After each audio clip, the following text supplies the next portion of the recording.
A gente que é trabalhador, que é trabalhadora, que vai pra luta todo dia, nos transportes, nos hospitais, nas escolas, nas fábricas, tá mostrando cada vez mais em meio à pandemia quem realmente é essencial e quem faz tudo na sociedade funcionar. A gente está mostrando também quem pode mudar todas as coisas aqui no Brasil e no mundo. O meu nome é Marcelo Pablito e para aqueles que achavam que a classe trabalhadora estava derrotada, nós começamos com uma péssima notícia. A nossa classe está on.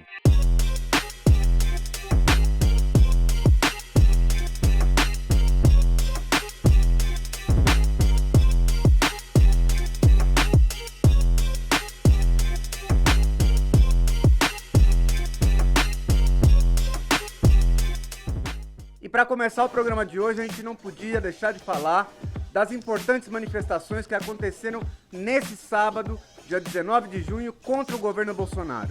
Nesse sábado, dia 19 de junho, a gente viu o país bater a trágica marca de 500 mil mortes, por causa da pandemia e por causa da política negacionista do governo Bolsonaro.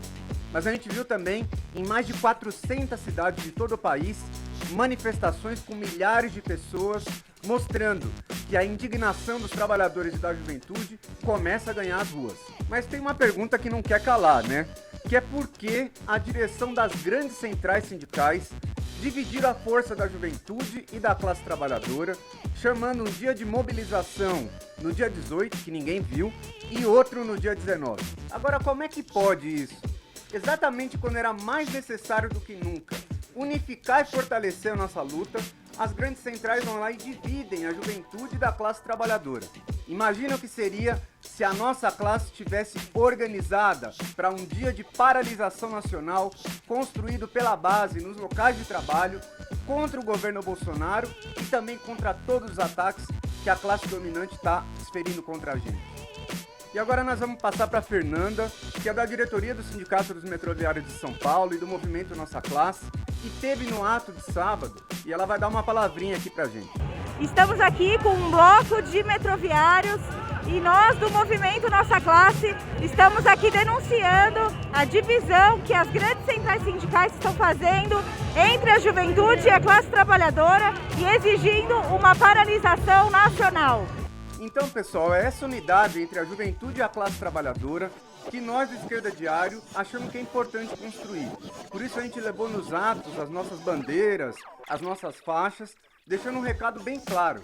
Os sindicatos precisam convocar um dia de paralisação nacional para potencializar as mobilizações das ruas. Porque a gente não pode deixar o PT transformar as nossas manifestações em massa de manobra para os seus acordos eleitorais com a direita para as eleições de 2022.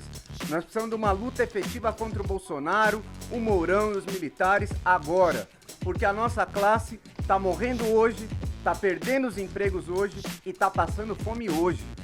Mas além das manifestações do dia 19, a nossa classe está se movimentando todo dia.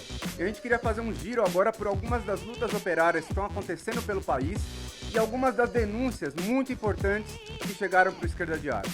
Eletrobras, Garis de São Paulo, Merendeiras do Rio de Janeiro são algumas dessas lutas. E eu queria aproveitar para já deixar o recado para todo mundo que quiser, mande as suas denúncias sobre as condições de trabalho, etc., para o Esquerda Diário. Essa semana a gente viu o Senado aprovando a privatização da Eletrobras, que é a maior empresa de energia elétrica da América Latina, né? E alguém poderia perguntar, mas por que eu tenho que saber disso? A gente precisa saber porque a gente vai abrir a conta de luz e vai ter uma taxa nova lá e a gente vai perceber que a conta está aumentando. Mas como a gente disse, a nossa classe está on. E os 12 mil eletricitários da Eletrobras aprovaram uma greve na semana passada contra a privatização da empresa. Todo mundo tinha que apoiar essa luta, porque a gente sabe que os empresários só querem saber de lucro. E quando eles estão no comando, só é certeza de duas coisas: ataque para os trabalhadores e conta mais alta para a população.